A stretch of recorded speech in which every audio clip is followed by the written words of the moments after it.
This video on rotations and combination solids will finish up our unit on three-dimensional figures. I'm going to jump right into this, and it says, suppose we have a rectangle, and our rectangle has a length of 10 and a width of 3. And we take that rectangle and we rotate it around some line, in this case L, in order to form a cylinder. So you see the cylinder here that's been generated or formed using our original rectangle. They want us to find both the volume and the surface area of the cylinder. So I'm going to go ahead and start by finding the volume. During the course of this unit, we've used a couple different formulas for volume, and in order to obtain the correct volume, it's important that you use the correct formula. So this figure that we're finding volume for is a cylinder, and if I consult my formula sheet, I find that the formula for finding volume of a cylinder is to take the area of the base, capital B, and multiply it times the height. Now the base of this cylinder is a circle. To find the area of that circle, I know that I'm going to have to multiply pi times the radius squared. The radius of this circle comes from the original rectangle and is 3. So therefore, the area of that circle is going to be pi times 3 to the second power, or in other words, 9 pi.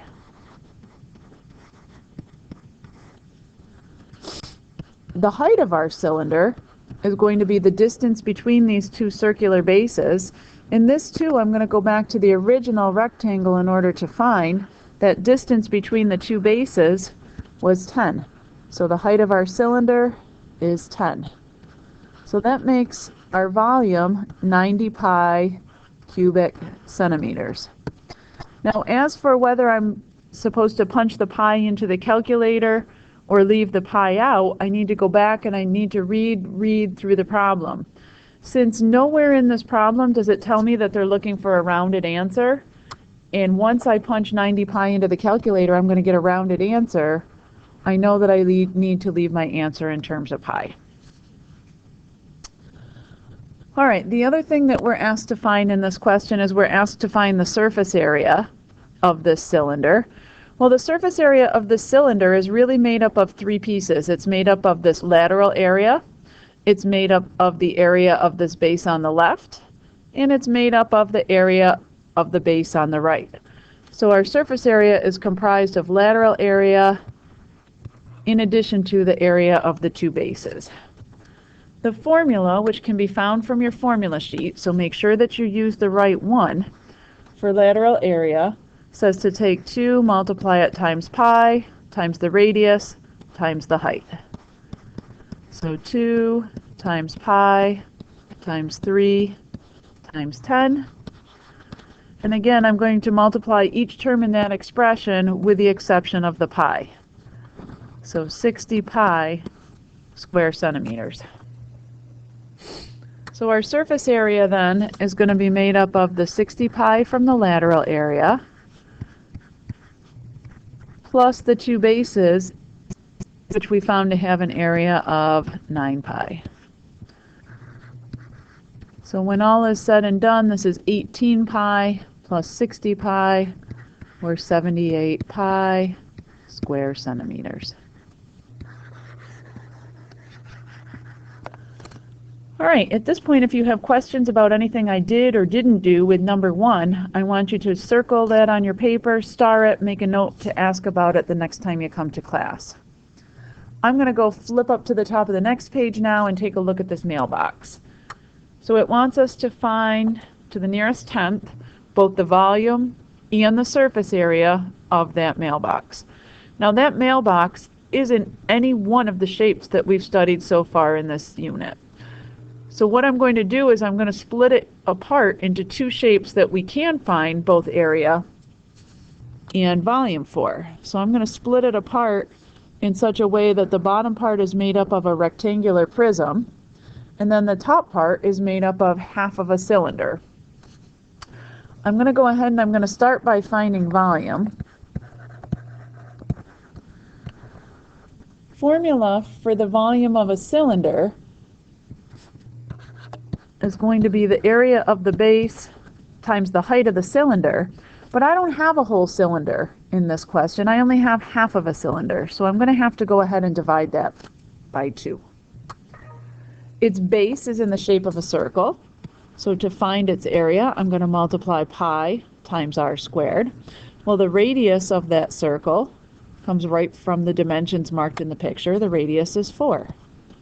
And therefore, the area of that circular base would be 16 pi.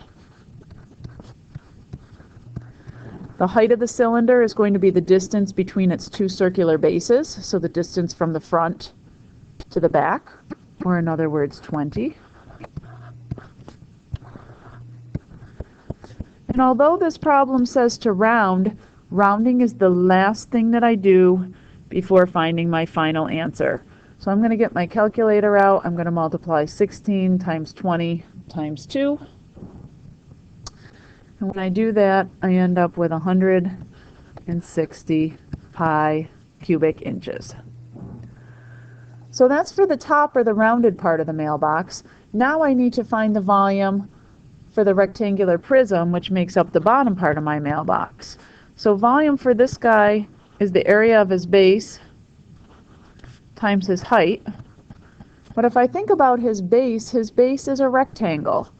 And the area of a rectangle is length times width. And that's where that length times width times height formula that you're comfortable and familiar with for a rectangular prism comes from. So 8 times 20 times 5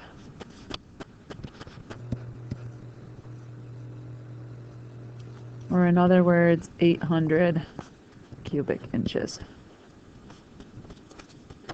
So in total, the volume of this mailbox is really made up of 2 different parts. It's made up of the top rounded part formed by the half of the cylinder and the bottom rectangular prism. So I'm going to take those 2 volumes and I'm going to add them together in order to find the total volume.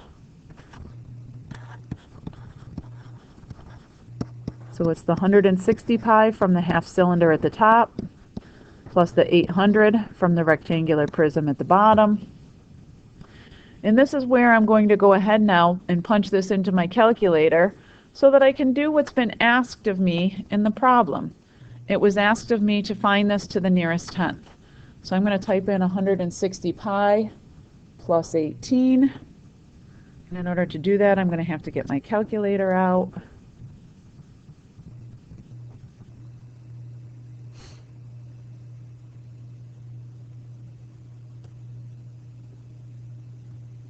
And you should be typing this into your calculator as I'm typing it into mine so that you can make sure you understand how your calculator works.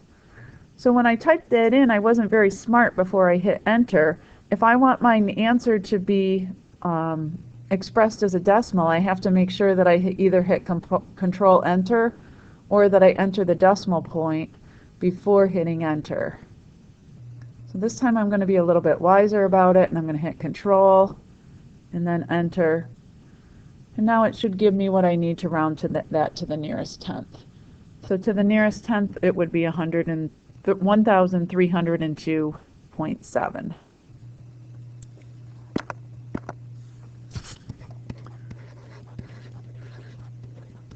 Its volume, it's measured in cubic units, so either inches cubed or cubic inches. So there's the volume of our mailbox. Now I'm going to go ahead and I'm going to find the surface area of this guy.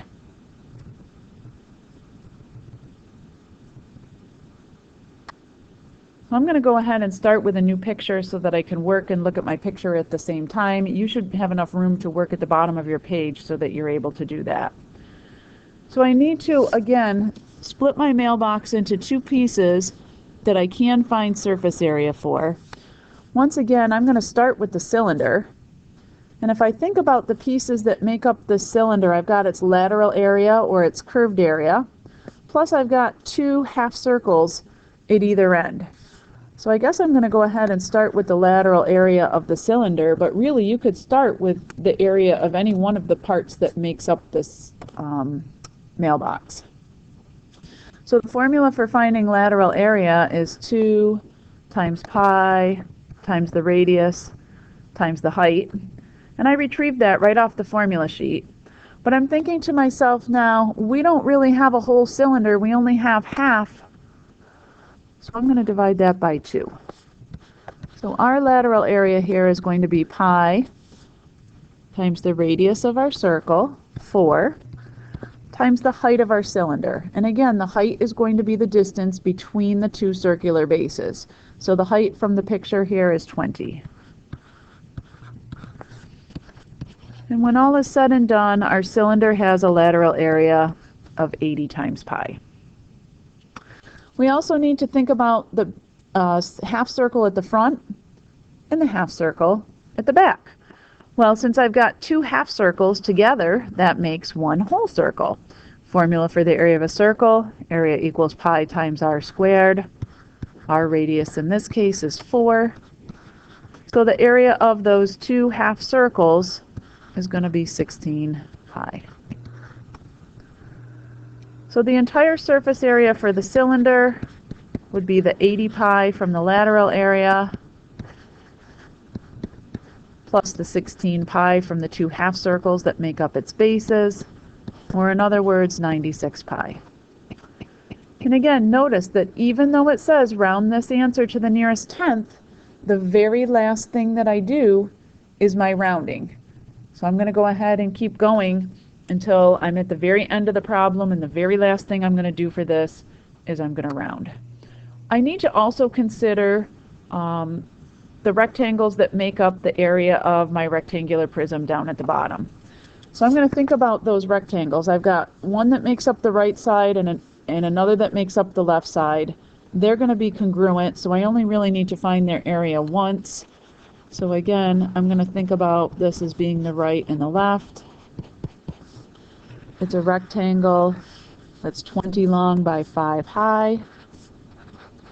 So it, therefore, would have an area of 100 square inches. The front and the back are also 2 congruent rectangles. Their dimensions, however, are a little bit different, 8 long by 5 high, giving those guys an area of 40 square units. And then the rectangle that makes up the bottom of this has different dimensions also. I don't need to think of about the rectangle that makes up the top, because the rectangle that makes up the top is not part of the surface. It's covered by that half of a cylinder. So the only other piece that I have here is the bottom, which measures 20 inches long by 8 inches wide and has an area of 160. So again, if I'm thinking about the pieces that make up the surfaces of this mailbox, I have one of these for the right and one for the left. So I'm going to multiply this guy times 2. I have one rectangle at the front, one rectangle at the back. So I'm going to multiply this times 2. I have one at the bottom, but I don't have one at the top, so I only need one of those guys.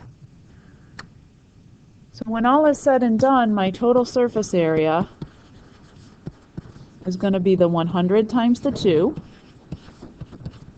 plus the 40 times the 2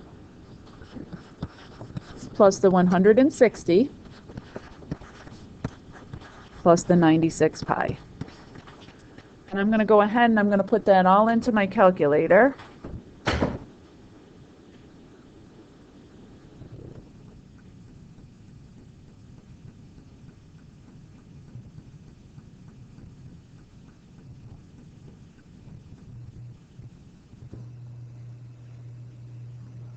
And then I'm going to round appropriately.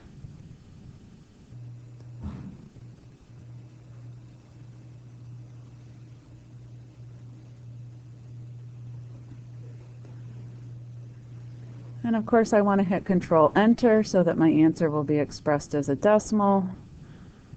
So 741.6 square inches. And at this point, if you have questions about this problem, please do make a note of it so that you can ask the next time that you come back to class. And we'll practice some of these that are combination solids or rotations of solids.